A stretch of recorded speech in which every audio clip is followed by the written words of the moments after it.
పెళ్ళొద్దన్నా కూడా పెళ్లి చేసుకుంటాను. ఏమేంద్రా అందరు ఖాళీగా కూర్చున్నారు, మందేది వాడు మంది చెప్పిలే. మనోడు పైసలు ఇవ్వంటాను రయ్యా. పైసలు ఇవ్వంటా అన్న. మరి మీరెట్లా ఊరుకున్నారా? పెళ్ళి ఎట్లా జరుగుతుంది? పైసలు లేకున్నా వాడు అప్పు తెచ్చినా మనకు దావత్ ఇవ్వాలి. వాడు దావత్ ఇవ్వకుండా పెళ్ళి ఎట్లా జరుగుతా నేను చూస్తా. ఏరా మామ గింత లేట్ వచ్చినావేంది బే? వీడు నా ఫ్రెండ్, ఇడు స్కూల్ నుంచి కాలేజ్ వరకు నేను నాతోనే చదువుకున్నాడు. రే పెళ్లి దావతేడరా ఇస్తారా?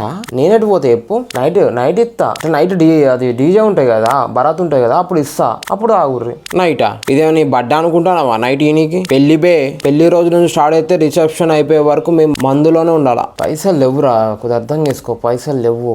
నైట్ ఇదేమో నీ చుట్టాల పెళ్ళారా? నీ పెళ్ళప్పుడు ఇంత పిసనాడతానని చెప్తావేందిరా? నైట్ వరకు ఆగు, కొద్ది ఉత్సాపుకో. అవని చెప్పకు. చక్కగా పైసలు వెళ్ళి ఒక బీలు తెచ్చుకుంటాం. నువ్వు గానీ ఇప్పుడు దావత్కి పైసలు ఇయ్యకపోయినావా బిడ్డ చెప్తానా? ఇప్పుడు పెళ్లి చేసుకుంటాను ఈ అమ్మాయి. నీ పెళ్లి తర్వాత వేరేటోంతో ఎఫర్ పెట్టుకొని లేచిపోతుంది.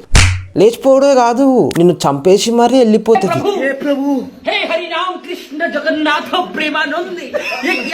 అదే జరుగుతుంది చూడు. నువ్వు ఇప్పుడు దావత్ ఇవ్వకుండా అదే జరుగుతుంది. దావత్ ఇవ్వకపోతే సంపెలక్కున్నావు గారా, లేకుంటే నేనే నీ పిల్లంతా ఎఫర్ పెట్టుకొని నేనే లేపుకోపోతే బ్యాంచ్ ఇతావు. మా డాడ్ దగ్గర పోయి మాట్లాడతా ఒక నిమిషం. డాడ్ ఒక 10,000 కావాలా. దేనికిరా? దోస్తుగాలు వచ్చారు, వాళ్ళు దావత్ అడుగుతారు. నైట్ ఇద్దానరా? నైట్ ఎట్లా భరత్ ఉంటుంది కదా, నువ్వైతే మండపం మీద నేను మాట్లాడతావు. ఏం మాట్లాడితేవే? వాళ్ళు ఇజ్జత్ తీసేలక్కున్నారు. వాళ్ళు వాడైతే మెయిన్, వాడు ఇజ్జత్ తీసుడే కాదు. నీ పెళ్ళాకున్నాడు వాడైతే. ఎవడాడు? నువ్వైతే మండపం మీద నేను మాట్లాడతావు.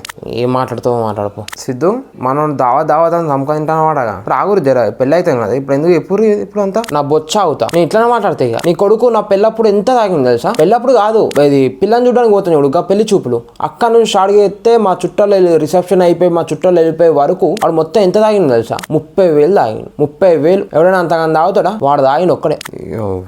పెద్ద పచ్చి తాగుబోతాడుకున్నాడుగా. అదే 10 నిమిషాలు అనుకో, సల్ల బీర్లు రావాలి. రాకపోయినా అనుకో, పెళ్లి ఎట్లా క్యాన్సిల్ చేయాలో నాకు తెలుసు. ఫర్ ఎగ్జాంపుల్ చెప్పాను నేను, సింపుల్ అంగుల్. అదే మీకు తెలుసు కదా, వాడు ఎక్స్ లవర్, దాంతో దిగిన ఫోటోలు ఉన్నాయి. అవి డైరెక్ట్ గా స్క్రీన్ మీద పెట్టిస్తా, లేకపోతే అదే ఫ్రేమ్ పెట్టిపిచ్చి ఇప్పుడు డైరెక్ట్ ఫ్లెక్స్ కొట్టిస్తా. అట్లా కాకపోయింది అనుకో, ఏం చెప్తే తెలుసా? వాడు గేగాడు కారా, వాడు ఎందుకు పెళ్లి చేసుకుంటాను రా? కట్నం కోసం పెళ్లి చేసుకుంటాను కారా వాడు. అవ్వాయి గేగానికి అమ్మాయి ఎట్లా ఇస్తారా వీడికి? వీడు గే అని తెలియరా వీళ్ళకి? అరే వీడు గే అని తెలియకుండా పిల్లనిచ్చి పెళ్లి చేస్తారా అని చెప్పి అట్లా మాట్లాడుకుంటాం కావాలనే. ఎవరొకరు వింటారు కదా, వాళ్ళు వెళ్ళి కథం వాళ్ళు చెప్పుకుంటారు, పెళ్లి క్యాన్సిల్ అయిపోతుంది. అంకుల్ మీ కొడుకు ఇవ్వాల్సిందే, దావత్ ఇయ్యంది ఎట్లా పోతా? దావత్ అయినా జరగాల, లేదా పెళ్ళైనా ఆగాలి. పెళ్లి జరగాల అంటే దావత్ ఇవ్వాలా, దావత్ ఇవ్వకుంటే పెళ్లి జరగదు.